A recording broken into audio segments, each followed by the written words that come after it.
প্রথম স্বাগতিক দেশ হিসেবে বিশ্বকাপ জেতার রেকর্ড গড়তেছে ইন্ডিয়া। ইন্ডিয়ার টার্গেটে 256 রানের টার্গেট দেওয়াতে নিউজিল্যান্ড ব্যাট করতে এসে এখন 14 ওভারে 134 রান, 6 উইকেট। অর্থাৎ তাদের এখনও দরকার 36 বলে 122 রান। এত বড় একটা টার্গেট, অথচ নিউজিল্যান্ডের ব্যাটিং অ্যাপ্রোচ দেখে মনে হচ্ছে না যে তারা ম্যাচটা জেতার জন্য আসলে খেলতেছে। আর কিছু করারও নাই, যেহেতু 6 উইকেট পড়ে গেছে, সেহেতু নিউজিল্যান্ডের হাতে এখন আসলে খুব বেশি সময় নেই। এবং নিউজিল্যান্ডের পাওয়ার সব থেকে বড় খারাপ ব্যাপার হলো পাওয়ার প্লেতে নিউজিল্যান্ড 3 উইকেট হারিয়েছে এবং পাওয়ার প্লেতে তাদের রান ছিল 52, যেখানে 256 রানের মতো হিউজ একটা টার্গেট। অ্যাটলিস্ট পাওয়ার প্লেতে তাদের রান 80+ রাখা উচিত ছিল, 80 to 90, তাহলে আসলে জেতার একটা পসিবিলিটি ছিল। কিন্তু ওইখানে 3টা উইকেট হারিয়ে এবং রান রেট কমে থাকার কারণে নিউজিল্যান্ড একদম পিছিয়ে পড়েছে এবং তারপরে আসলে কোনো মতে তাদের উইকেট যাচ্ছে, একটা 4-6 মারতেছে, আবার খেলতেছে। এবং 1 ওভারে 8-9 যাচ্ছে, পরের ওভারে হয়তো 12 থেকে 15 রান নিতেছে।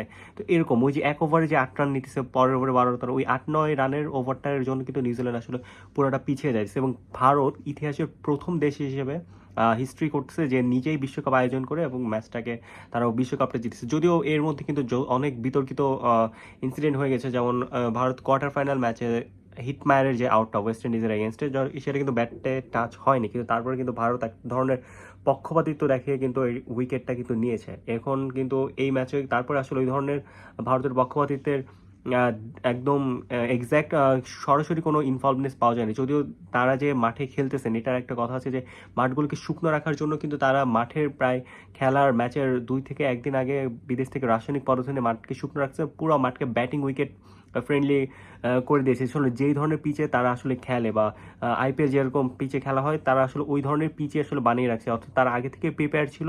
তো ওই ধরনের মাঠে কিন্তু তারা খেলতেছে, অর্থাৎ যে ধরনের মাঠে তারা সব থেকে বেশি প্র্যাকটিস করতেছে সেই ধরনের মাঠে তারা খেলতেছে। তো এই ক্ষেত্রে আসলে এক ধরনের মানসিকভাবে ভারত এগিয়ে থাকবে। এবং যেহেতু হোমে খেলা হচ্ছে, ভারতের নিজেদের ভেন্যু, সেহেতু কিন্তু ভারতের দর্শকরা একটা হোম অ্যাডভান্টেজ কিন্তু তারা নিবেই। সেহেতু নিউজিল্যান্ডের ওপর থেকে কিন্তু একটা মানসিকভাবে তারা এক ধরনের চাপে আছে এবং ওই চাপ থেকেই মূলত কিন্তু তাদের এখন এই বেহাল দশা অলমোস্ট। আর রান কিন্তু 36 বলে 142 রানের মতো লাগে।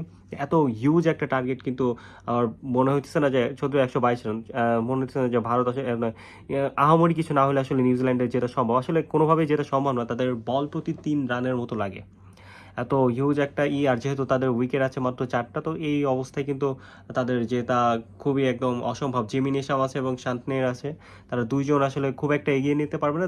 জাস্ট মনে হচ্ছে যে তারা একটা সম্মানজনক এক ধরনের হার বরণ করেন। এবং নিউজিল্যান্ডের জন্য আসলে এটা খুবই দুঃখজনক, যেহেতু নিউজিল্যান্ড 2019 থেকে এই 2026 পর্যন্ত এই 7 বছরে 6বার তারা ওয়ার্ল্ড কাপের সেমিফাইনাল রাউন্ড খেলেছে, অর্থাৎ 6বার সেমিফাইনাল রাউন্ড, এই নিয়ে 7বার সেমিফাইনাল রাউন্ড খেললো, কিন্তু তারা কিন্তু একটা বারের জন্য বিশ্বকাপ জিততে পারেনি।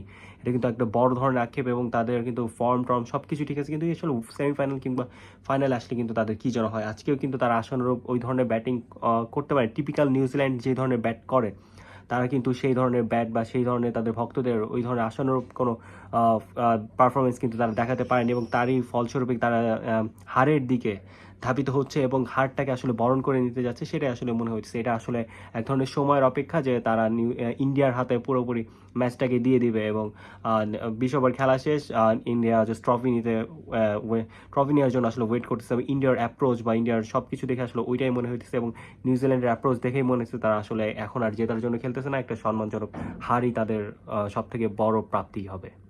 আসসালামু আলাইকুম। আমার চ্যানেলে যদি নতুন হয়ে থাকেন, please subscribe to my channel. আল্লাহ হাফেজ।